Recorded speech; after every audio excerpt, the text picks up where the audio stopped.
வணக்கம். நம்ம RRB NTPC group D எக்ஸாமுக்கான GS questions plus aptitude reasoning இதெல்லாமே நம்மளுடைய சேனல் ரெகுலராக பார்த்துட்டு இருக்கோம். ஸோ இந்த வீடியோவில் நம்ம ஜிஎஸ்க்கான பார்ட் 3 வந்து பார்க்கலாம். ஏற்கனவே ஒரு 20 கொஸ்டின்ஸ் வந்து டிஸ்கஸ் பண்ணியிருப்போம். அதெல்லாம் பார்க்கணும். அதுக்கான பிளேலிஸ்ட் லிங்க் கொடுத்துற டிஸ்கிரிப்ஷனில் செக் பண்ணி பாருங்கள். பழைய வீடியோஸும் பார்த்துட்டு அப்படியே தொடர்ச்சியாக இதை அப்படியே கண்டினியூ பண்ணிக்கோங்க. ஆர்ஆர்பி குரூப் டிக்கான டெஸ்ட் பேச்சஸ் வந்து நம்ம ஸ்டார்ட் பண்ணியிருக்கோம். ஸோ அதுக்கான ப்ரைஸ் 400 இருக்கும். ஸோ நீங்கள் வந்து நம்முடைய ஆப்பில் தனியாக இந்த கோர்ஸ் வந்து பர்ச்சேஸ் பண்ணிக்கோங்க. ஆர்ஆர்பி 10 அப்படிங்கிற கூப்பன் கோடை யூஸ் பண்ணிங்கன்னா அடிஷனல் 10% டிஸ்கவுண்ட் கிடைக்கும். வீடியோ கிளாஸ் டெஸ்ட் பேட்ச் அப்படிங்கிறதும் அவைலபிளாக இருக்குது. அதுக்கான லிங்க் எல்லாமே டிஸ்கிரிப்ஷனில் கொடுத்துருக்கேன். ஆப் டவுன்லோட் பண்ணி செக் பண்ணி பாருங்கள். அதை பற்றி ஏற்கனவே பேட்ச் டீடைல்ஸ் கொடுத்துருக்கேன். செக் பண்ணி பாருங்கள். ஏதாவது டவுட் இருந்தால் 9994359181 அப்படிங்கிற நம்பருக்கு கான்டாக்ட் பண்ணி நீங்கள் என்ரோல் பண்ணிக்கலாம். அல்லது ஆப்பில் போய்ட்டு பர்ச்சேஸ் பண்ணிக்கோங்க. ஓகே. ஸோ அது மட்டும் இல்லாமல் ஜிஎஸ்க்கான ஒரு புக் வந்து பார்த்திங்கன்னா நம்ம ரெடி பண்ணிகிட்டு இருக்கோம். ஸோ உங்களுக்கு யாருக்காவது நேற்று முன்னாடியே வாட்ஸ்அப் கான்டாக்ட் பண்ணிவிட்டு ரெஜிஸ்டர் பண்ணி வச்சுக்கோங்க. ஸோ உங்களுக்கான புக்ஸ் வந்து பார்த்திங்கன்னா ரெடி ஆனதையும் நாங்கள் இன்ஃபார்ம் பண்ணுறோம். ஜிஎஸ்க்கான கொஸ்டின்ஸ் எல்லாமே எல்லா எக்ஸாம்ஸ்லேருந்து 2024 வரைக்கும் நடந்த எல்லா எக்ஸாம்ஸோட கொஸ்டின்ஸும் நம்ம இந்த மாதிரி கலெக்ட் பண்ணி உங்களுக்கு வந்து கொடுக்க போகிறோம். யூஸ் பண்ணிக்கோங்க. ஸோ முதல் கேள்வி பாருங்கள். Question number 21. பாக்ஸ் சலசந்தி மற்றும் மன்னார் வளைகுடாவால் உருவான குறுகலான கடற்கால்வாயால் இந்தியாவிலிருந்து பிரிக்கப்பட்ட அண்டை நாடு எது? ஸோ நம்ம அண்டை நாடு எதுவால வந்து இந்த பாக்ஸ் சலசந்தியால் வந்து பார்த்திங்கன்னா பிரிக்கப்பட்டிருக்கு, மன்னார் வளைகுடாவால் பிரிக்கப்பட்டிருக்கு. ஸோ அப்படிங்கிறதான கேள்வியாக கேட்டிருக்காங்க. உருவான குறுகலான கடற்கால்வாயால் எது? ஸ்ரீலங்கா. ஸ்ரீலங்கா அப்படிங்கிறதான் சரியான பதில். ஓகே. ஸோ இந்த பாக் ஜலசந்தி அப்படிங்கிறது வந்து அந்த பேர் வந்து பார்த்திங்கன்னா ஒரு பிரிட்டிஷ்காரருடைய பெயர். ஆங்கில ஆட்சி காலத்தில் சென்னை மாகாண ஆளுநராக இருந்தவர் ராபர்ட் பாக். ஸோ அவருடைய பெயர் தான் இதுக்கு வச்சுருக்காங்க. அவருடைய பெயரில் இந்த இது வந்து வச்சுருக்காங்க. சரிங்களா? ஸோ இந்த பகுதியில் பெரிய கப்பல்கள் செல்வதற்கு போதிய ஆழம் இல்லாததுனால வந்து இந்த கடற்படை வழியாக கப்பல்கள் போகிறதுக்கு பதிலாக இலங்கையை சுற்றி கொண்டு போகும் இல்லையா? ஸோ இதை வந்து ஆழப்படுறதுக்காக 2004 இங்கே சேது சமுத்திர கால்வாய் திட்டம் அப்படிங்கிறது அறிவிக்கப்பட்டது. அது உங்களுக்கு தெரியும் இல்லையா? சேது சமுத்திர கால்வாய் திட்டம். இதை பற்றி தெரிஞ்சுக்கோங்க. ஓகே. ராமர் பாலம் அப்படின்னு சொல்லுவாங்க. ஆதாம் பிரிட்ஜ் அப்படின்னு சொல்லுவாங்க இல்லையா? ஆதாம்ஸ் பிரிட்ஜ், ராமர் பாலம் இல்லை ஆதாம் பாலம். ஸோ இந்த திட்டம் வந்து கொண்டு வருவதன் மூலமாக, அதாவது சேது திட்டம் கொண்டு வருவதன் மூலமாக இந்த பகுதியாக செல்லக்கூடிய கப்பல்களுடைய அளவு, வேகம், அதாவது செல்லக்கூடிய அளவும் வேகமும் கொண்ட கப்பல்கள் வந்து பார்த்திங்க அப்படின்னா இந்திய பெருங்கடலிருந்து இலங்கையை சுத்தாமல் இந்த சேது கால்வாய் வழியாக வங்கக்கடலை அடைய முடியும் அப்படின்னு சொல்லிட்டு இதை செயல்படுத்தலாம் அப்படின்னு சொல்லியிருப்பாங்க. ஓகே. ஸோ அது ஒரு பக்கம். சரிங்களா? மன்மோகன் சிங் அவங்க வந்து மதுரையில் துவக்கி வைத்தார் இந்த ஸ்கீம். 2005 அறிவிச்சது 2004. ஓகே. சரி, இது ஒரு விஷயம் ரொம்ப முக்கியமானது. இதை தெரிஞ்சுக்கோங்க. இதை பற்றி கேள்வி கேட்கலாம். ஓகே. அடுத்து வந்து இந்த மாதிரி முக்கியமானது வேற எந்தெந்த ஜலசந்திகள் இருக்கோ அதை பற்றின கேள்விகள் வந்து நம்ம வந்து கேட்கலாம். ஓகே. சரி, அடுத்த கேள்வி பாருங்க. 2019ஆம் நாளன்று எந்த அமைப்பு தனது பரப்புரை திட்டத்தின் ஒரு பகுதியாக மாணவர்களோடான உரையாடலை அறிமுகப்படுத்தியுள்ளது அப்படின்னு சொல்லி கேட்டிருக்காங்க. ஸோ இதுக்கான பதில் என்ன? Current affairs. இது ரொம்ப பழைய கேள்வி இல்லையா?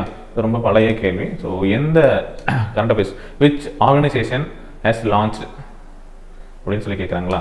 அதாவது மாணவர்களுடன் ஆன உரையாடல் தனது பரப்புரை திட்டத்தினுடைய ஒரு பகுதியாக, அதாவது அது பேர் என்னன்னா சம்வாத் with students.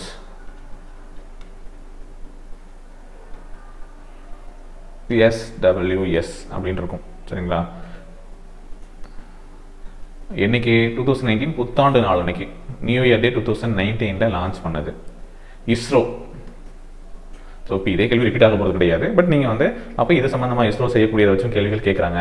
இப்போ இஸ்ரோ வந்து என்ன பண்ணுறாங்க அப்படின்னா இயர் 2019 ஒரு ப்ரோக்ராம் வந்து ஸ்டார்ட் பண்ணாங்க அப்படின்னு உங்களுக்கு தெரியும். ஸோ தெரிஞ்சுக்கோங்க. ஸோ பெங்களூரில் லான்ச் பண்ணது. ஓகே. ஸோ நம்ம இப்போ இஸ்ரோ பற்றி தெரிஞ்சுக்கணும் அப்படின்னா ஸோ இதே கேள்வி வரப்போதில்லை. பட் நீங்கள் வந்து இஸ்ரோ ரிலேட்டடான இன்ஃபர்மேஷன், இந்திய விண்வெளி ஆய்வு நிறுவனம், இந்திய அரசினுடைய ஒரு விண்வெளி முகமை, இது எங்கே இருக்குது? ஹெட் குவார்ட்டர்ஸ் பெங்களூரில் இருக்குது. Okay. So Indian space research organisation, இந்தியாவுடைய நேஷனல் ஸ்பேஸ் ஏஜென்சி அப்படிங்கிறத தெரிஞ்சுக்கணும். ஸோ இப்போ வந்து பார்த்திங்க அப்படின்னா இதனுடைய ஹெட் குவார்ட்டர்ஸ் எங்கே இருக்குது? பெங்களூரில் இருக்குது. இது எப்போ வந்து ஃபவுண்ட் பண்ணாங்க? ஆரம்பித்தது எப்போ? ஃபவுண்டட் இயர் என்ன? 15th August 1969. ஃபவுண்டர் யாரு? விக்ரம் சாராபாய். இப்பொழுது தற்போதைய இஸ்ரோவினுடைய தலைவர் யாரு அப்படின்னு சொல்லி கேட்குறாங்க. சரிங்களா? யாரு? சோம்நாத் அவர்கள் தான் வந்து தலைவராக இருக்காங்க. சரியா? ஸோ இந்த மாதிரியான இன்ஃபர்மேஷன். ஓகே. இஸ்ரோனா என்ன? இஸ்ரோ வந்து இந்தியன் ஸ்பேஸ் ரிசர்ச் ஆர்கனைசேஷன் அப்படிங்கிறது எப்போ உருவாக்கப்பட்டது? ஆகஸ்ட் 15, 1969. ஓகே, எங்கே இருக்குது? பெங்களூரில் இருக்குது. இதனுடைய முதன்மையான விண்வெளி நிலையம் இது சதீஷ் தவான் விண்வெளி மையம். ஓகே, தலைவர் யார்? சோம்நாத். ஓகே, ஸோ இப்போ சமீபத்தில் ஏற்படுத்தப்பட்ட, அதாவது உருவாக்கப்பட்ட, ஏவப்பட்ட அந்த சேட்டலைட்ஸ் பற்றியெல்லாம் தெரிஞ்சு வச்சுக்கோங்க. ஸோ அது சம்மந்தமான கேள்விகள் ஏதாவது கேட்கலாம். Okay, right. சதீஷ் தவான் விண்வெளி ஆய்வு மையம் எங்கே இருக்குது? ஸ்ரீஹரிகோட்டா இருக்குது. இஸ்ரோ செயற்கைக்கோள் மையம் எங்கே இருக்குது? பெங்களூரில் இருக்குது. ரைட்டா. விக்ரம் சாராபாய் விண்வெளி மையம் அது ஒன்று இருக்குது. விக்ரம் சாராபாய் அவருடைய பேரில் விண்வெளி மையம் அப்படின்னு ஒன்று, அது வந்து திருவனந்தபுரத்தில் இருக்குது. திருவனந்தபுரம். தும்பா நிலநடுக்கோட்டு அந்த நிலையம் ஒன்று இருக்குது, அது எங்கே இருக்குது? திருவனந்தபுரம். சரிங்களா? ஸோ இந்த மாதிரி அந்த பேசிக்கான இன்ஃபர்மேஷன் தெரிஞ்சுக்கலாம். தேசிய தொலை உணர்வு மையம், தேசிய தொலை உணர்வு மையம் இது எங்கே இருக்குது? ஹைதராபாத்தில் இருக்குது. National remote sensing centre.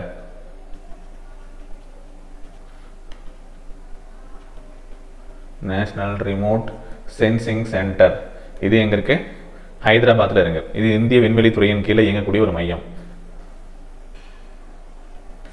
Hyderabad தேசிய தொலை உணர்வு மையம். சரிங்களா? நோட் பண்ணி வச்சுக்கோங்க. ஸோ இப்போ இதில் இருக்கக்கூடிய மற்ற அமைப்புகள் இது ஒவ்வொன்றும் வேறு வேறு. சரிங்களா? பார்க் அப்படிங்கிறது என்னது? Baba atomic research centre. Baba atomic research centre. DRDO அப்படிங்கிறது என்னது? Defence research development organisation. Defence research and development organisation. So அது எப்போ தொடங்கப்பட்டது? 1958 ஸ்டார்ட் பண்ணுறாங்க.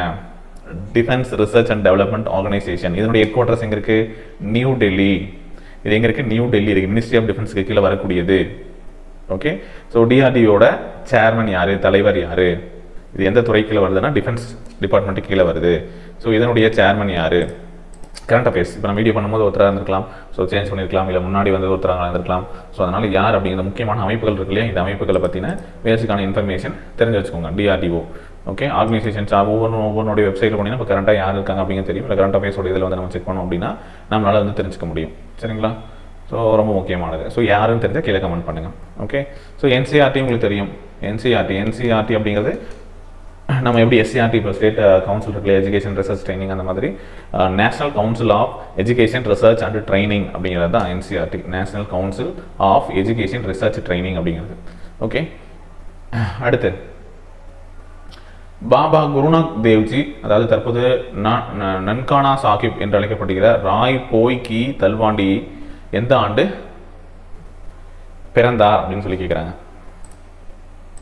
ஸோ இதெல்லாம் எங்கே சார் படிக்கிறது? இது எல்லாமே புக்லேயே இருக்குது. நீங்கள் வந்து நம்முடைய SCERT புக்லேயும் வந்து இந்த கண்டென்ட்டை வந்து படிக்கலாம், ஸ்கூல் புக்லேயும் வந்து படிக்கலாம். சரிங்களா? ஸோ இதை பற்றி வந்து நமது பள்ளி பாடப்புத்தகங்களிலுமே தகவல்கள் இருக்குது. சரிங்களா? 7th இந்த ஸ்டாண்டர்டில் புக் 11th போனீங்கனாலும் உங்களுக்கு இருக்கும். இப்போ குருநானக் பற்றி கேட்குறாங்க. பாபா குருநானக் தேவ்ஜி. சரிங்களா? ஸோ அதாவது சீக்கியர்களுடைய முதல் குரு. இவர் யார்? சீக்கியர்களுடைய முதல் குரு குருநானக். சரியா? 1469 பிறந்தார். 1539 இறந்தார். Okay, 1469 birth. இதுக்கான ஆன்சர் ஆப்ஷன் சி. இறப்பு வந்து 69. எங்க பிறந்தாரு? லாகூருக்கு பக்கத்துல. எங்க? லாகூருக்கு அருகே இருக்கக்கூடிய கர்தார்பூர் அப்படிங்கிற பிளேஸ்ல பிறந்தார். சரிங்களா? லாகூருக்கு அருகே இருக்கக்கூடிய ஒரு கிராமத்தில் பிறந்தவர். ஸோ கர்தார்பூர் இங்கே வந்து அவர் வாழக்கூடிய இடம். ஓகே, இப்போ 550வது பிறந்த நாளை சிறப்பிக்கக்கூடிய வகையில் இந்திய அரசு குர்தாஸ்பூர், அதாவது குர்தாஸ்பூரில் உள்ள எங்கே இருக்கு? குர்தாஸ்பூர் இது எங்கே இருக்கு? இந்திய அரசு குர்தாஸ்பூரில் உள்ள நானக் கோவில், அங்கே வந்து நானக் கோவில் இருக்கு. இந்த கோவில் முதல் பாகிஸ்தான் இருக்கு இல்லையா, பாகிஸ்தானில் இருக்குது. இது கர்தார்பூர் எங்கே இருக்குன்னா பாகிஸ்தானில் இருக்குது. சரிங்களா? பாகிஸ்தானில் இருக்கக்கூடிய குருத்வாரா தர்பார் சாஹிப் வரை 2 நகரையும் இணைக்கக்கூடிய வகையில் நடைபாதையை அமைக்க இருக்கு. சரிங்களா? குருநானக்குடைய 550வது ஆண்டு விழாவை சிறப்பிக்கக்கூடிய வகையில். சரியா? சீக்கியர்களுடைய புனித நூல் குரு கிரந்த சாஹிப். சீக்கியர்களுடைய புனித நூல்.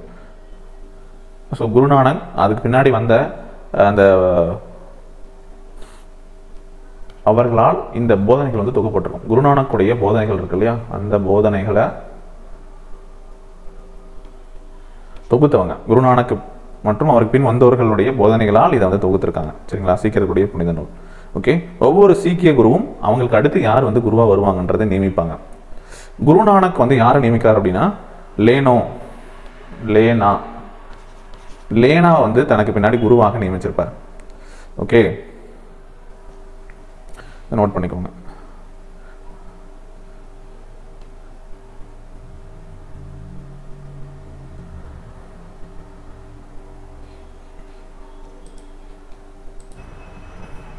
குருநானக் ஜெயந்தி எந்த மாநிலத்தில் சிறப்பாக கொண்டாடப்படுகிறதுன்னு கேட்பாங்க. பஞ்சாப்ல குருநானக் ஜெயந்தி எந்த மாநிலத்தில் சிறப்பாக கொண்டாடப்படுகிறது அப்படின்னு கேட்பாங்க. பஞ்சாப், அதை நோட் பண்ணிக்கோங்க. குருநானக் வந்து யாருடைய சீடர் அப்படின்னு கேட்பாங்க. கபீரனுடைய சீடர் குருநானக். சரியா, அதே மாதிரி குருநானக் எந்த உணவு கூடத்தில் சமபந்தி உணவருந்த முறையை தொடங்கி வைத்தார் அப்படின்னா லங்கர் அப்படிங்கிற உணவு கூடத்துல சமபந்தி உணவருந்த முறையை தொடங்கி வச்சிருப்பாரு. சீக்கிய மதத்தினுடைய முதல் குரு தான் குருநானக். சீக்கிய புனித நூல் ஆதி கிரந்தம்.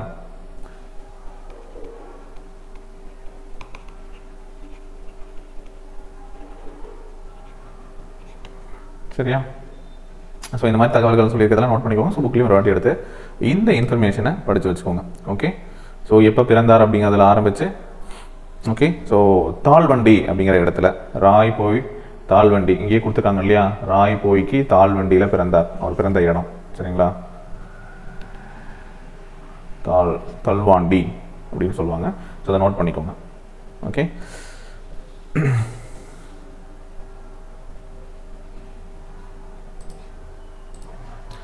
அடுத்த கேள்வி பாருங்க. பின்வரும் எந்த நினைவு சின்னம் 5ஆம் ஜார்ஜ் மன்னர் மற்றும் ராணி மேரி ஆகியோரை இந்தியாவில் வரவேற்பதற்காக சிறிது குஜராத்தி கலை வடிவத்துடன் கட்டப்பட்டது அப்படின்னு சொல்லி கேட்டிருக்காங்க.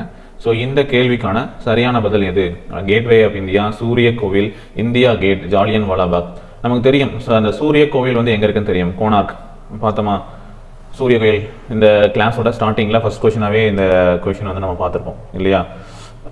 சன் டெம்பிள் வந்து பார்த்தீங்க அப்படின்னா 13வது செஞ்சுரியில் கோனார்க்கில் இருக்குது அப்படின்னு சொல்லிட்டு நம்ம வந்து பார்த்துருப்போம். நரசிம்ம தேவா அவரால் வந்து பார்த்தீங்க அப்படின்னா, அதாவது ஈஸ்டர்ன் கங்கா டைனஸ்டியில் இருக்கக்கூடிய மன்னன் அவரால் கட்டப்பட்டது அப்படின்னு சொல்லிட்டு பார்த்தோம் இல்லையா. தேர் வடிவில் இருக்கக்கூடிய அந்த கோயில் அப்படிங்கிறது பார்த்தோம். அதே மாதிரி ஜாலியன் வாலாபாக் அப்படிங்கிறது எதுக்காக வந்து கொண்டு வரப்பட்டது அப்படின்னா, ஜாலியன் வாலாபாக் வந்து ஒரு வரலாற்று நினைவு இடம். எந்த இதை நினைவுப்படுது அப்படின்னா, ஜாலியன் வாலாபாக் படுகொலை, அங்கே நடந்த ஜாலியன் வாலாபாக் மசாக்கர் ஞாபகம் இல்லையா. ஸோ அது வந்து 13 ஏப்ரல், அதாவது பைசாகி நாள் 13th ஏப்ரல் 1919 நடந்தது. 13 ஏப்ரல் 1919 பைசாகி டே, அதாவது சீக்கியர்களுடைய அறுவடை திருநாள் அன்னைக்கு வந்து பார்த்தீங்க அப்படின்னா அந்த பூங்காவில் கூடியிருந்த அனைவரையும் சுட்டு கொண்டாங்க அப்படிங்கிறத நம்ம வந்து பார்த்துருப்போம் சரிங்களா.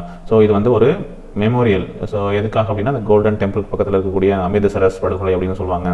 ஓகே, ஸோ அங்கே கொல்லப்பட்டவர்களுடைய நினைவாக இருக்கக்கூடிய ஜாலியன் வாலாபாக் அப்படிங்கிற இடத்துல நடந்தது. ஸோ இது தெரியும். ஸோ அப்போ இது வந்து அது வரவேற்பட்டதாக கட்டப்பட்டது கிடையாது, சூரிய கோவிலும் கிடையாது. ஸோ இது ரெண்டும் வராது. ஸோ இந்தியா கேட்டா கேட்வே ஆஃப் இந்தியா அப்படிங்கிற ஒரு டவுட் இருக்கும். இந்தியா கேட் வந்து இதுவும் இந்தியா கேட்டுங்கிறது ஒரு வார் மெமோரியல், இதுவும் வந்து ஒரு நினைவு சின்னம் சரிங்களா. ஸோ எங்க இருக்கு அப்படின்னா நியூ டெல்லியில இருக்கு. இது எங்க இருக்கு? நியூ டெல்லி, புது டெல்லியில இருக்கு. ஓகே, ஸோ இதுவும் ரொம்ப முக்கியம் இந்தியா கேட். ஸோ இதை பற்றியும் அடுத்து வந்து கேட்கலாம் சரிங்களா. India gate, so India gate அப்படிங்கிறது ஏதாவது ஒன்று தெரிஞ்சு வச்சுக்கோங்க. கேட்வே ஆஃப் இந்தியா அப்படிங்கிறது வேற, கேட்வே ஆஃப் இந்தியா அல்லது இந்தியா கேட். இந்தியாவினுடைய வாயில் ரெண்டு ஒரே மாதிரி தான் இருக்கும் சரிங்களா. இந்தியாவினுடைய நுழைவாயில் அது வந்து மும்பை சரிங்களா. இந்தியாவினுடைய நுழைவாயில் அப்படிவாங்க தமிழில் வந்து.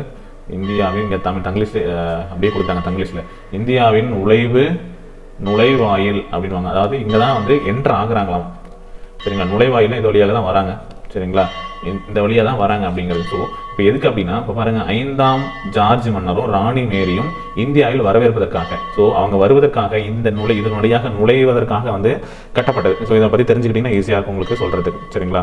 ஸோ இது வழியாக தான் வந்திருப்பாங்க. ஸோ முக்கியமாக வந்து இந்த மும்பையில் இருக்கு இல்லையா, அதாவது ஸோ இந்த இமேஜ் பார்த்தீங்கன்னா தெரியும் உங்களுக்கு, இந்த நுழைவாயில் சம்மந்தமான ஒரு இமேஜ். ஸோ உங்கள் ஸ்க்ரீனில் தெரியலையா?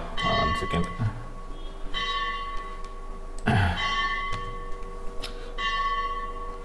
இந்தியாவினுடைய நுழைவாயில் சரிங்களா, இதுதான் கேட்வே ஆஃப் இந்தியா.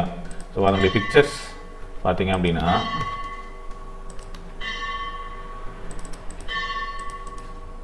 நான் சொல்கிறது கொஞ்சம் ஈஸியாக அண்டர்ஸ்டாண்ட் ஆகிக்கும். One second.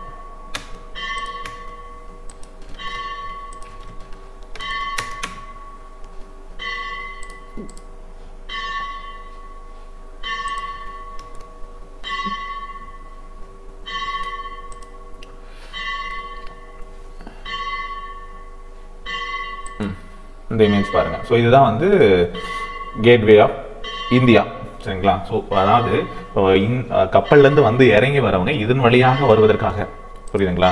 கப்பல்லேருந்து வரவங்க இதன் வழியாக வருவதற்காக அமைக்கப்பட்ட ஒரு இதுதான் நுழைவாயில் தான் இது, ஓகேங்களா? ஸோ அரபிக்கடலோரத்தில் இந்த அப்போலோ பந்தர் அப்படிங்கிற ஒரு சிறு துறை பகுதி, இதில் தான் வந்து பார்த்தீங்க அப்படின்னா இறங்கி இந்த நினைவு வளைவு, சரிங்களா? இதன் வழியாக தான் முக்கியமான நபர்கள் வந்து இறங்கக்கூடிய வகையில் இதை வந்து கட்டியிருப்பாங்க, சரிங்களா? ஸோ இது வந்து இந்தியாவினுடைய நுழைவாயில் அப்படின்னு அழைக்கப்படுறது ஏன் அப்படிங்கும்போது, ஸோ 1911 வந்து இந்தியாவிற்கு வருகை புரிந்த பிரித்தானிய மன்னர் 5ஆம் ஜார்ஜ் அவருடைய அரசி மேரி அப்போலோ, சரிங்களா, இந்த பந்தர் துறைமுகத்தில் வந்து இறங்கி தான் வந்து இதன் வழியாக தான் வந்திருப்பாங்க. அப்போது அவங்களுடைய வந்து இறங்குறாங்க இல்லையா, அதனுடைய நினைவாக தான் இந்த கட்டிடம் கட்டப்பட்டிருக்கும், சரிங்களா? இது வந்து குஜராத்திய பாணியில் வந்து கொஞ்சம் வடிவமைப்பில் கட்டப்பட்டிருக்கும், அதெல்லாம் கேட்டிருக்காங்க. ஸோ இந்த திட்டத்துக்கான அடிக்கல் வந்து 1911 மார்ச்சில் வந்து இது பட்டிருக்கும், சரிங்களா? இந்த திட்டத்தினுடைய வடிவமைப்பு இந்த இந்தியா கேட் இருக்கு இல்லையா, gateway of India, sir, India gateway George Wittet அப்படிங்கிறவர், சரிங்களா? அவர் மூலமாக இறுதி வடிவம் பெற்று 1914 கட்டிட பணி வந்து கொண்டு வந்து 1924 கட்டி முடிச்சிருப்பாங்க, ஓகே? அதன் பிறகு இந்திய வைஸ்ராயும் மும்பை ஆளுநர்களும் இதன் வழியாக வந்து பார்த்தீங்க அப்படின்னா அலங்கரித்து அவங்க வந்து வரவேற்பாங்க, சரிங்களா? ஸோ இந்த இடத்துல கூட தீவிரவாத தாக்குதல்கள் நடந்திருக்கு. இது வரைக்கும் 3 தாக்குதல் 2003, 2008 இந்த மாதிரி வந்து தாக்குதல்கள் நடத்திருக்கு, சரியா? ஸோ இது வந்து கேட்வே ஆஃப் இந்தியா, அதாவது இவங்க வந்து இறங்கியதனுடைய நினைவாக கட்டப்பட்டது, நினைவு சின்னம். அதன் பிறகு எல்லாருமே வந்து பார்த்தீங்க அப்படின்னா இதன் வழியாக கொண்டு வருவது ஒரு வழக்கமாக இருந்தது, சரிங்களா? இந்த துறைமுகமாக இறங்கி அதில் அந்த வழியாக தான் வருவாங்க அப்படிங்கிறதுக்காக இருந்தது, சரிங்களா? இது புரிஞ்சது. இந்தியாவினுடைய நுழைவாயில், சரிங்களா?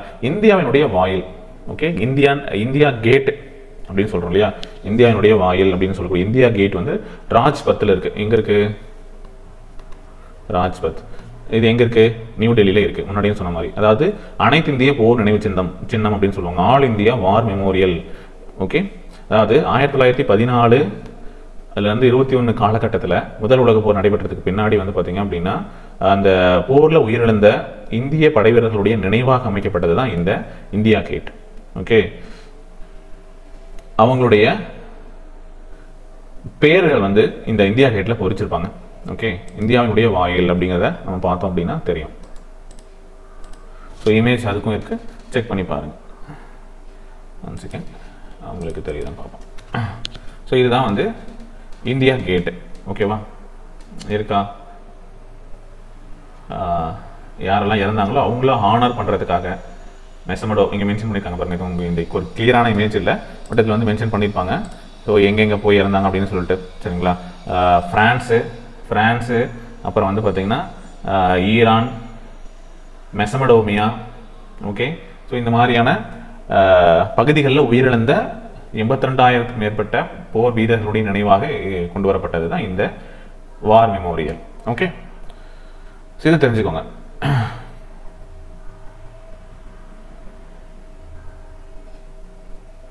இந்தியாவின் நுழைவு வாயிலுக்கும் இந்தியாவினுடைய வாயிலுக்கும் வித்தியாசம் தெரிஞ்சுக்கோங்க, ஓகே? ரைட்.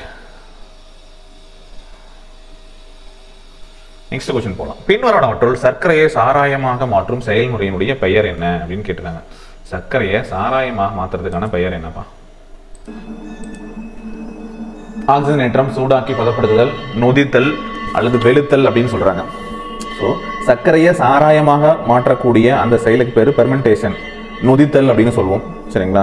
சுகர் வந்து ஆல்கஹாலாக கன்வெர்ட் ஆகக்கூடிய இந்த மெக்கானிசம், இந்த ப்ராசஸ் பேர் பெர்மெண்டேஷன், சரிங்களா? எத்தனால் பெர்மெண்டேஷன் அப்படின்னு சொல்லுவாங்க. ஸோ இது வந்து ஒரு பயாலஜிக்கல் ப்ராசஸ். அதாவது வந்து என்ன பண்ணுது அப்படின்னா சுகரை வந்து குளுக்கோஸ், ஃப்ரக்டோஸ், சுக்ரோஸ் அப்படின்னு சொல்லிட்டு ஒரு வகையாக மாற்றுது, சரிங்களா? இதான் வந்து ஆல்கஹாலிக் பெர்மெண்டேஷன் அப்படின்னு சொல்லுவாங்க, சரிங்களா? ரைட். இந்த ஆல்கஹாலிக் பெர்மெண்டேஷனுக்கு ஒரு ஃபார்மேட் இருக்குது, சரிங்களா? ஸோ அது நீங்கள் கெமிஸ்ட்ரியில் படிப்பீங்க, ஓகே? இல்லை நொதித்தல் அதில் படிப்பீங்க. ஓகே. ஸோ இந்த நொதித்தல் பெர்மெண்டேஷன் ப்ராசஸ், ஸோ இதை வந்து யார் டிஸ்கவர் பண்ணாங்க அப்படிங்கிறது கேள்வியாக கேட்கலாம். 1857 லூயிஸ் பாய்ஸ்டர். ஸோ இவர் வந்து பார்த்தீங்க அப்படின்னா இந்த ப்ராசஸை இன்வென்ட் பண்ணியிருப்பாரு. ஓகே, இது தெரிஞ்சுக்கோங்க. அடுத்து, நாதிர் ஷா எப்போது இந்தியா மீது படையெடுத்து டெல்லியை சூறையாடினார் அப்படின்னு சொல்லி கேட்குறாங்க. எந்த வருடம் வந்து இந்தியா மீது படையெடுத்து இந்தியாவை வந்து சூறையாடினார் அப்படின்னு சொல்லி கேட்குறாங்க. ஸோ 1754, 1739, 1761, 1765. ஸோ எந்த வருடம்?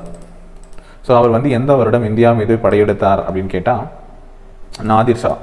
வந்து இங்கே டிரான்ஸ்லேஷன் அந்த அளவுக்கு தான் இருக்கும், அதுக்காக ஒரி பண்ணாதீங்க. பட் நிறைய விஷயங்களில் பார்த்தீங்கன்னா கொஸ்டின் பேப்பரில் வந்து இந்த டேர்ம்ஸ் எல்லாமே இங்கிலீஷ்லையும் தமிழ்லையும் கூடவே கொடுத்துருக்காங்க. அது கொஞ்சம் நல்ல விஷயம் தான், சரிங்களா? நீங்கள் வந்து இது மராத்தியர்களில் படிப்பீங்க, சரியா? ஸோ கோகினூர் வைரத்தை எடுத்துகிட்டு போனார் இல்லையா, அவர் தான் இந்த நாதிர் ஷா. ஓகே, கோகினூர் வைரத்தை எடுத்து சென்றவர் தான் இந்த நாதிர் ஷா.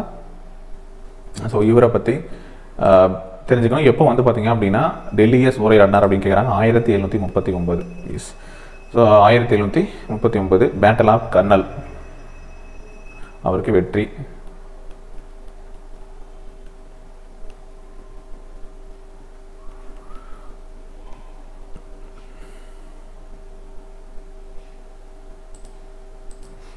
இவர் வந்து எந்த வருடம் அப்படின்னு பார்த்தீங்கன்னா 1738 வந்து இந்தியாவை நோக்கி வராரு.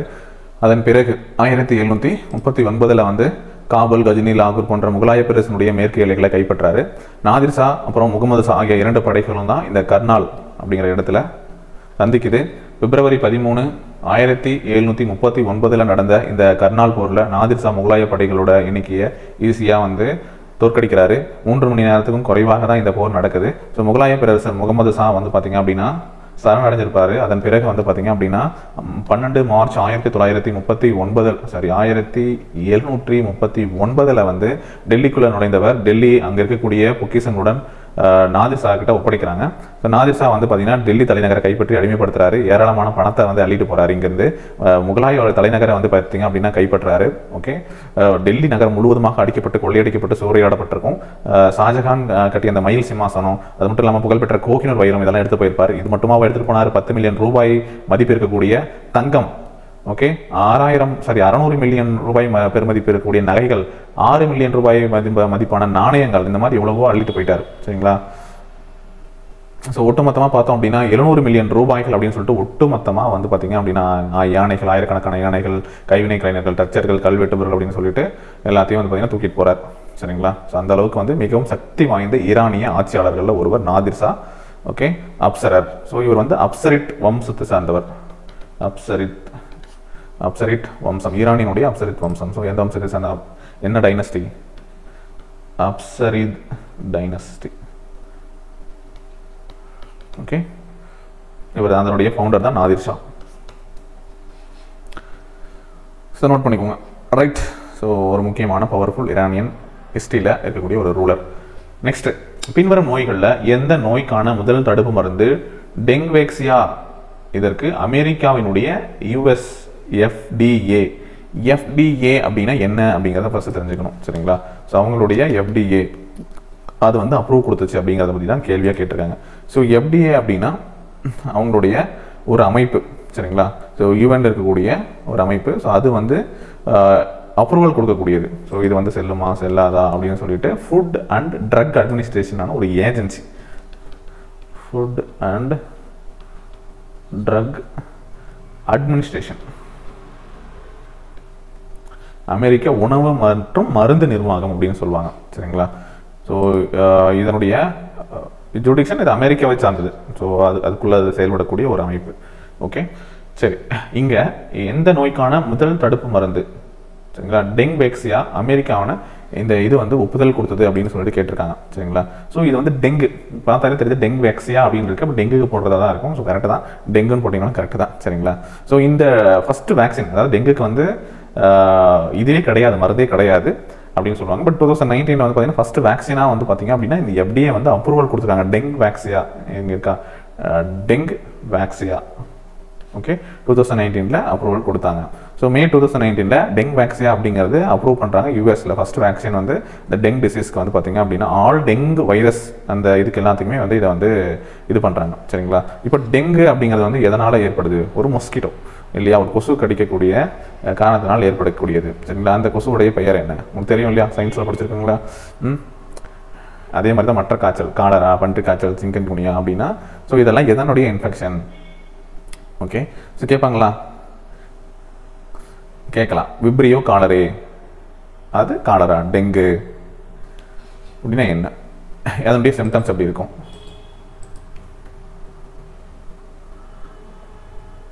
எஸ், கெஸ் பண்ணிட்டீங்களா? சூப்பர். டெங்கு ஃபீவர் வந்து ஒரு கொசு கடிக்கிறதுனால ஏற்படக்கூடியது. ஸோ அதுக்கான காரணமான கொசு ஏடிஸ் கொசு அப்படின்னு சொல்லுவாங்க. சரிங்களா? மஸ்கிட்டோ. சரிங்களா? அந்த மஸ்கிட்டோ வந்து ஏடிஸ் கொசு அப்படின்னு சொல்லுவாங்க. ஏடிஸ் எகிப்தி அல்லது ஏடிஸ் எகிப்தி அப்படின்னு சொல்லுவாங்க. சரிங்களா? சூப்பர், அது தெரிஞ்சுக்கோங்க.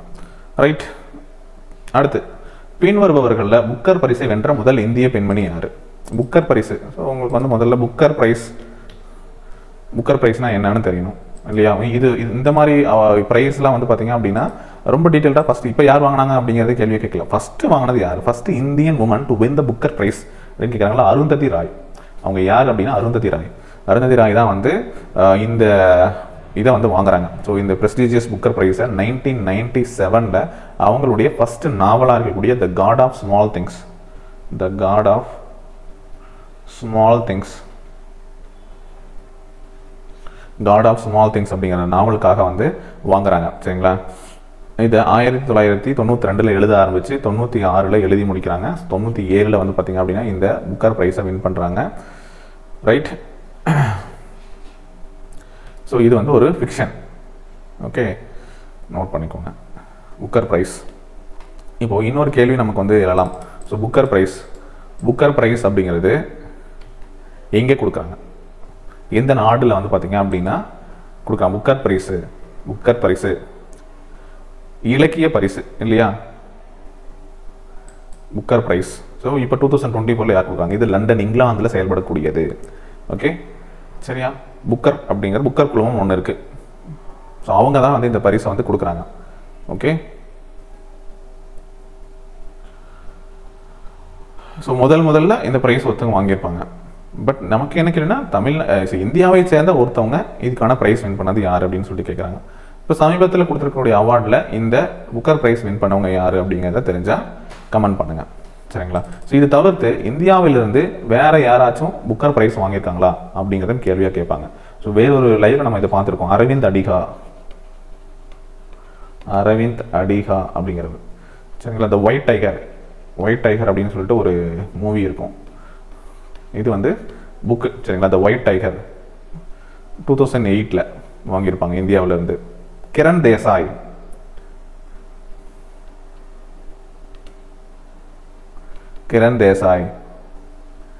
த இன்ஹெரிட்டன்ஸ் ஆஃப் லாஸ்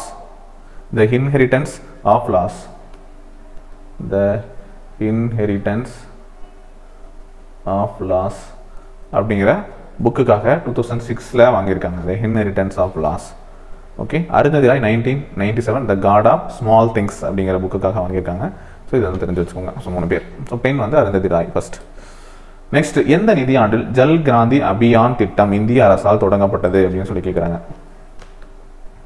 ஸோ இந்த மாதிரியான கொஞ்சம் பழைய கரண்ட் அஃபேர்ஸ், பட் பேசிக்கான இன்ஃபர்மேஷன் தெரிஞ்சுக்கோங்க. சொல்கிறேன் அது சார்ந்த தகவல்கள். ஓகே, நோட் பண்ணிக்கோங்க. இது வந்து 2015 and 16 இந்த டைம் பீரியடில் வந்து Jal Kranti Abhiyan government of India launch பண்ணது. 2015-16 லான்ச் பண்ணது. ஸோ இது பழைய ஸ்கீம் தானே. இந்த எக்ஸாம் 2021 தானே நடந்துச்சு. பட் கேட்குறாங்கல்ல, அது போய் தெரிஞ்சுக்கோங்கன்னு பேசலாம். அடுத்த ஒரு எக்ஸாம்ஸ் இது ரிலேட்டடாக கேட்கலாம். Union minister of water resources, river development and Ganga rejuvenation.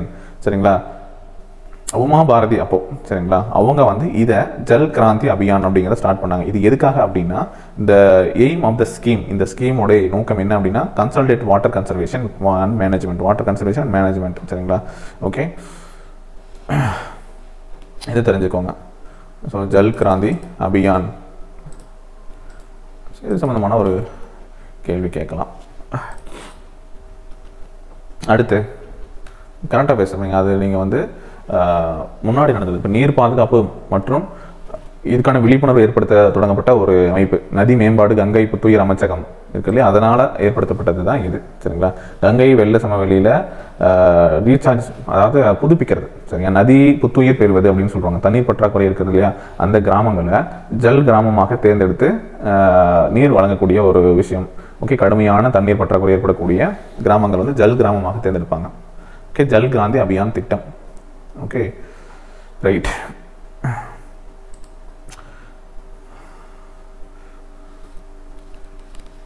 அடுத்து, பொதுத்துறை நிறுவனங்களை தனியார் மயமாக்குதல். பொதுத்துறை நிறுவனங்கள் பகுதி விகித பங்கை அண்ட் ஈக்விட்டி பொதுமக்களுக்கு விற்பனை செய்வது எவ்வாறு அறியப்படுகிறது அப்படின்னு சொல்லி கேட்குறாங்க. ஈக்விட்டி பாருங்க, நவீனமயமாக்கல் அல்லது வந்து முதலீடுகளை திரும்ப பெறுதல் அல்லது வணிகமயமாதல், ஒப்பந்த சேவை அமர்த்தம். ஸோ இதில் வந்து எது சொல்லலாம், அதாவது அதாவது பொதுத்துறை நிறுவனங்களை தனியார் மயமாக்குதல், privatisation of public sector enterprise by selling part of the equity, அதனுடைய பங்கை வந்து விற்கிறது. அது வந்து என்னன்னு சொல்லுவாங்கன்னு கேட்குறாங்க. சரிங்களா, ஸோ இது சம்பந்தமான தகவல். ஸோ இப்போ ஒவ்வொன்றுக்கும் ஒரு பேர் இருக்குது. டிஸ்இன்வெஸ்ட்மெண்ட் அப்படின்னு சொல்லுவாங்க. டிஸ்இன்வெஸ்ட்மெண்ட் ஒன்று வந்து அவுட் சோர்சிங் அல்லது வந்து கமர்ஷியலைசேஷன், வணிகமயமாக்குறது, மாடர்னைசேஷன் நவீனமயமாக்குறது. ஓகே, டிஸ்இன்வெஸ்ட்மெண்ட்னா முதலீடுகளை திரும்ப பெறுதல் அப்படின்னு சொல்லுவாங்க.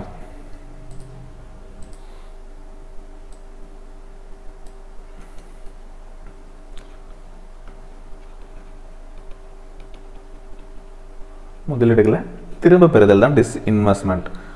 Privatisation of the public sector அப்படின்னா என்ன அர்த்தம்? இப்போ அரசாங்கத்துக்கு சொந்தமான ஒரு அமைப்பு இருக்குது அப்படின்னா அதனுடைய பங்குகளை தனியாருக்கு விற்கிறது வந்து முதலீடுகளை திரும்ப பெறுதல், அதாவது டிஸ்இன்வெஸ்ட்மெண்ட் அப்படின்னு சொல்லுவாங்க. பிரைவேட்டைசேஷன் அப்படின்னா தங்கள்கிட்ட இருக்கக்கூடிய அந்த ஓனர்ஷிப்பை, டிரான்ஸ்ஃபர் ஆஃப் ஓனர்ஷிப் இல்லை management or control of the public sector enterprises இருக்கு இல்லையா, ஓகே, அதை தனியாருக்கு கொடுக்கறது. நம்ம தான் இவ்வளோ நாள் அதை பார்த்துருந்துருப்போம், நம்ம தான் நடத்தி இருந்திருப்போம் அப்படிங்கிறது இருக்கிறது. அரசாங்கத்தினுடைய கட்டுப்பாட்டில் இருக்கக்கூடியது, அரசாங்கம் நிர்வகிக்கக்கூடிய அமைப்பை வந்து தனியார்கிட்ட ஒப்படைக்கிறது. தட் சரிங்களா, பிரைவேட்டைசேஷன்.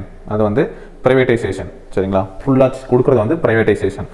ஓகே, டிஸ்இன்வெஸ்ட்மெண்ட்னா அதனுடைய பங்குகளை கொடுக்கறது. சரிங்களா,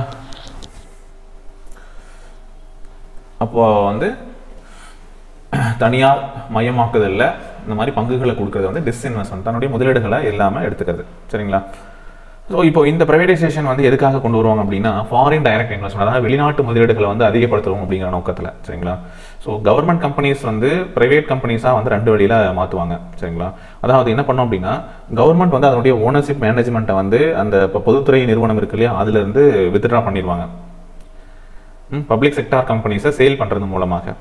ஓகே, இன்னொன்று வந்து privatisation of public sector undertaking, அதை வந்து ஒரு பார்ட் ஆஃப் த ஈக்விட்டி, அதனுடைய பங்குகளை வந்து விற்றுருவாங்க. சரிங்களா, அதை வந்து டிஸ்இன்வெஸ்ட்மெண்ட் அப்படின்னு சொல்லுவோம்.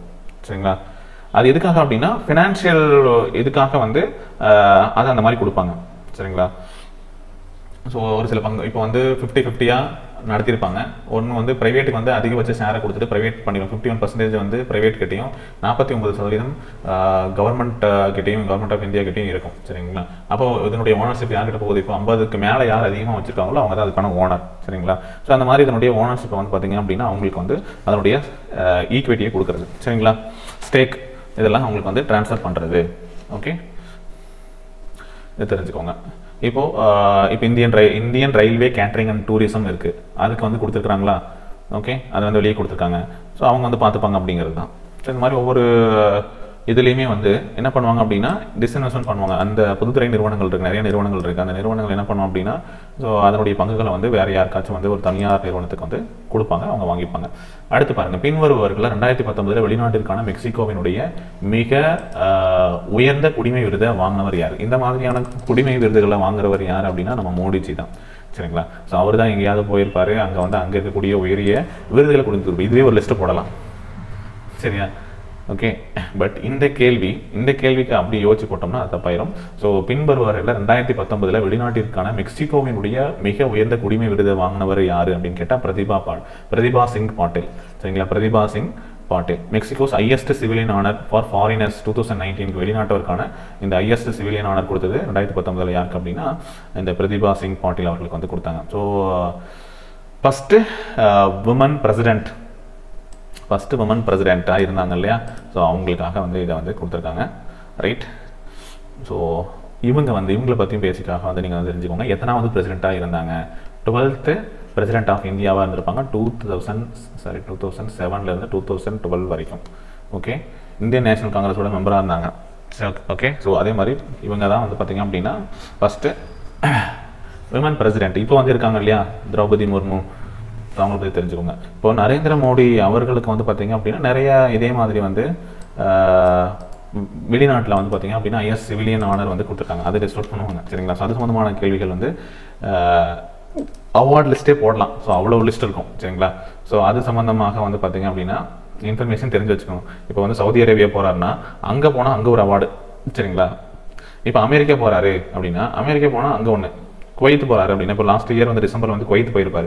குவைத்துக்கு போகும்போது அங்கே குவைத்தில் வந்து பார்த்திங்க அப்படின்னா அவங்களோட இந்த ஆர்டர் ஆஃப் குவைத் அந்த மாதிரி பேர் முடியும். சரிங்களா? அது மாதிரி ஒவ்வொரு இதுக்கும் போகும்போது இப்போ நைஜீரியா போகிறாருன்னா ஆர்டர் ஆஃப் நைஜீர், ரஷ்யாவுக்கு போகிறான்னா ஆர்டர் ஆஃப் சம்திங் அந்த இதில் கொடுப்பாங்க, அவங்களோட கொடுப்பாங்க. பூட்டானுக்கு போகிறாருன்னா பூட்டானுக்கு போகும்போது அங்கே இந்த மாதிரி நிறைய அவார்டு வந்து வாங்கியிருக்கிறார். சரிங்களா?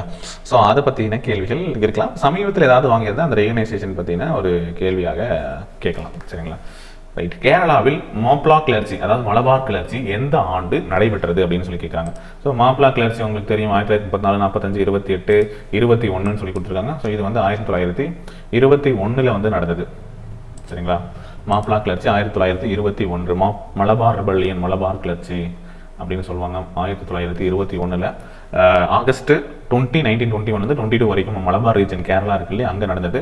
மாப்பிளா மசாக்கர், மாப்பிளா ரையாட்ஸ் அப்படின்னு சொல்லிட்டு மாப்பிள்ளை கழகம், ஸோ இந்த மாதிரி கூட பேரில் வந்து அழைக்கப்படுது. சரிங்களா? இது விவசாயிகளுக்கு இருக்கக்கூடிய ஒரு போராட்டம். ஸோ மாப்பிளா அப்படிங்கிற ஒரு கம்யூனிட்டி இன் கேரளாவில் இருக்குது. சரிங்களா? ஸோ அவங்க வந்து என்ன பண்ணுறாங்க அப்படின்னா லேண்ட் லார்ட்ஸை வந்து பார்த்தீங்கன்னா அட்டாக் பண்ணுறாங்க. இது வந்து ஃபஸ்ட்டு நேஷனல் மூவ்மெண்ட் சவுத் இந்தியாவில் இருக்கக்கூடிய ஒரு முக்கியமான போராட்டமாக வந்து பார்க்கப்படுது. சரிங்களா? அது மட்டும் இல்லாமல் ஸோ இது வந்து 1920 அப்போவே வந்து பார்த்தீங்கன்னா இதை ஒடுக்கிருப்பாங்க பிரிட்டிஷர்ஸ். சரிங்களா? ஸோ மலபார் ஸ்பெஷல் ஃபோர்ஸ் வச்சுட்டு இந்த கழகத்தை வந்து ஒடுக்கிருப்பாங்க. ஒரு ஷார்ட் ஸ்பேன் ஆஃப் டைம்லேயே வந்து பார்த்தீங்கன்னா கண்ட்ரோல் பண்ணிட்டாங்க. ஓகே, ஸோ ஒரு 10,000 பேர் கிட்ட வந்து பார்த்தீங்கன்னா இறந்துருப்பாங்க. ஸோ அது ஒரு முக்கியமான விஷயம். ஓகே, 2,000 பேர் போராளிகள் உட்பட அவங்க எல்லாம் இறந்துருப்பாங்க. அடுத்து அதஞ்சா குகைகள் எங்கே அமைந்துள்ளது அப்படின்னு சொல்லி கேட்டிருக்காங்க. அதஞ்சா குகைகள், அஜந்தா கேவ்ஸ் எங்கே இருக்குது? பேர் வர முடிய மாட்டேங்குதா? அஜந்தா கேவ்ஸ் வந்து எங்கே இருக்குது? சத்தீஸ்கர், டெல்லி, தமிழ்நாடு, மகாராஷ்டிரா. ஸோ இந்த மாதிரி வந்து அஜந்தா கேவ்ஸ் வந்து எங்கே இருக்குது அப்படின்னு சொல்லி கேட்குறாங்க. அஜந்தா கேவ்ஸ் வந்து மகாராஷ்டிராவில் இருக்குது. மகாராஷ்டிராவில் அவுரங்காபாத்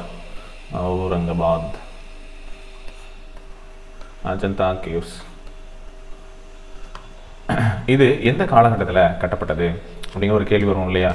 இது வந்து குப்தர்கள் இருந்தாங்க இல்லையா, குப்தா பீரியட். ஸோ அந்த டைமில் உருவாக்கப்பட்டது தான் இந்த அஜந்தா குகைகள். சரிங்களா? ஸோ இதை பற்றி நம்ம வந்து ஹிஸ்ட்ரியில் வந்து நீங்கள் வந்து படிப்பீங்க. சரிங்களா? அஜந்தா குகைகள் குப்தர்கள் படிக்கும்போது டீட்டெயிலாக படிக்கலாம். இங்கே வந்து பார்த்தீங்கன்னா சுவரோவியங்கள், ரொம்ப சிறப்பு வாய்ந்த சுவரோவியங்கள் வந்து பார்த்தீங்கன்னா இந்த அஜந்தா குகைகளில் இருக்கும். ரொம்ப முக்கியமானது. ஓகே, தலை சிறந்த ஓவியங்களாக இருக்கும். அஜந்தாவினுடைய சுவரோவியங்கள் எந்த வகை சேர்ந்தது அப்படின்னு கூட கேட்கலாம். எல்லோரா குடைவரை, அஜந்தா எல்லோரா குடைவரை கோயில்கள் இது எல்லாமே மகாராஷ்டிராவில் இருக்கு. சரிங்களா? குப்தரனுடைய சுவரோவியங்கள் இந்த அஜந்தாவில் இருக்கு, அது தெரிஞ்சுக்கோங்க. Okay, right.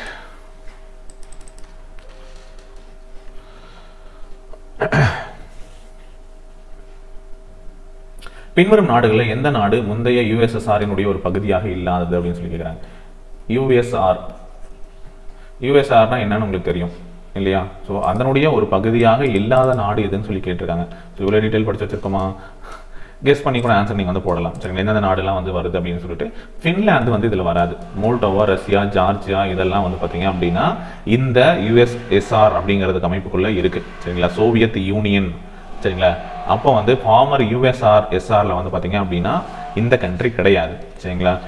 இப்போ நம்ம விடாமுயற்சி படம் எடுத்தாங்களே Azerbaijan, Georgia, Armenia, Estonia, Lithuania, Latvia, Moldova, Ukraine, Russia போர் நடக்குது. Ukraine, Russia, Kazakhstan, Kyrgyzstan, Tajikistan, Uzbekistan, Turkmenistan, Azerbaijan, Georgia இந்த மாதிரியான நாடுகள் எல்லாமே இதில் இருக்குது. சரிங்களா? ஸோ யுஎஸ்எஸ்ஆரில் இருந்தது.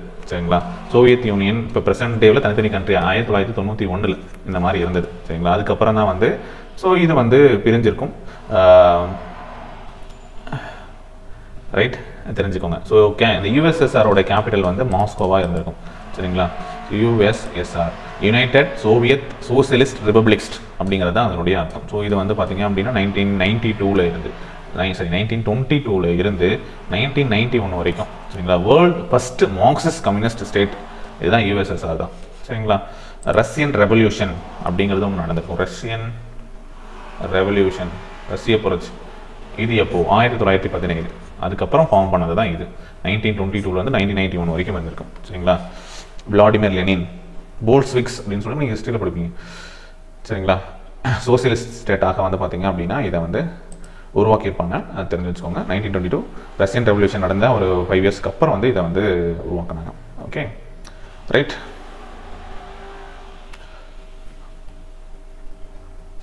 பதினைந்து நாடுகள், Russia, Ukraine, Georgia, Belarus, Uzbekistan, Armenia, Azerbaijan, Kazakhstan, Kyrgyzstan, Moldova, அப்புறம் Turkmenistan, Tajikistan, Latvia, Lithuania, Estonia, இது எல்லாமே அதுக்குள்ளே இருந்தது.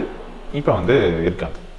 நெக்ஸ்ட்டு, சிறுகுடலின் உள்பூச்சில் கணக்கற்ற விரல்கள் போல நீட்டி கொண்டிருப்பவைகள் எவ்வாறு அழைக்கப்படுகின்றன? சிறுகுடலின் உள்பூச்சில் கணக்கற்ற விரல்கள் போல நீட்டி கொண்டிருப்பவை எவ்வாறு அழைக்கப்படுகின்றது அப்படின்னு சொல்லியிருக்கிறாங்க. சரிங்களா? ஸோ இதுக்கான ஆன்சர் இந்த வில்லி, செல்ஸ், டிஷ்யூஸ், என்சைம்ஸ் அப்படின்னு சொல்லிட்டு பேர் வச்சுருக்காங்க. ஸோ அதுக்கு சரியான ஆன்சர் என்னதுன்னா வில்லி, நுண்ணுறிஞ்சிகள். சரிங்களா? நுண்ணுறிஞ்சிகள் அப்படின்னு சொல்லுவாங்க. வில்லி அப்படிங்கிறது ஸ்மால் ஃபிங்கர்ஸ் அப்படின்னு சொல்லுவாங்க. சின்ன சின்னதாக வந்து பார்த்தீங்க அப்படின்னா இருக்கும். ஓகே, ஸோ அது வந்து நீட்டி கணக்கற்ற விரல்கள் போல நீட்டி கொண்டு இருப்பவை தான் அது. சரிங்களா? ஸோ நொதிகள், திசுக்கள், உயிரணுக்கள் அப்படிங்கிறது வராது. ஸோ இதை வந்து தெரிஞ்சுக்கோங்க. வில்லி அப்படிங்கிறது என்ன அப்படின்னு சொல்லிட்டு. ரைட். ஸோ இதோட இந்த கொஸ்டின் பேப்பர் முடிஞ்சது. 35 கொஸ்டின்ஸ் வந்து ஜிஎஸ் கொஸ்டின்ஸ் வந்து பார்த்துருக்கோம். ஓகே, ஸோ கண்டிப்பாக இந்த கம்ப்ளீட்டாக ஒரு கொஸ்டின் பேப்பரே வந்து கம்ப்ளீட் பண்ணியிருக்கோம். சரிங்களா? ஒரு ஷிஃப்ட்டோட கொஸ்டின் பேப்பர் நான் 100 கொஸ்டின்ஸுமே with aptitude and reasoning plus ஜிஎஸ்மே எக்ஸ்பிளைன் பண்ணி வீடியோஸ் வந்து வந்தாச்சு. ஓகே, 3 பார்ட்டாக பார்த்துருக்கோம். ஆல்ரெடி வந்து 10 கொஸ்டின்ஸ், இப்போ ஒரு 15 கொஸ்டின்ஸ் டிஸ்கஸ் பண்ணியிருக்கோம். கண்டிப்பாக இது யூஸ்ஃபுல்லாக இருக்கும்னு நினைக்கிறேன். ஸோ இந்த மாதிரி நீங்கள் அடிஷனல் இன்ஃபர்மேஷனும் சேர்த்து படித்து வச்சுக்கோங்க. Okay, thank you.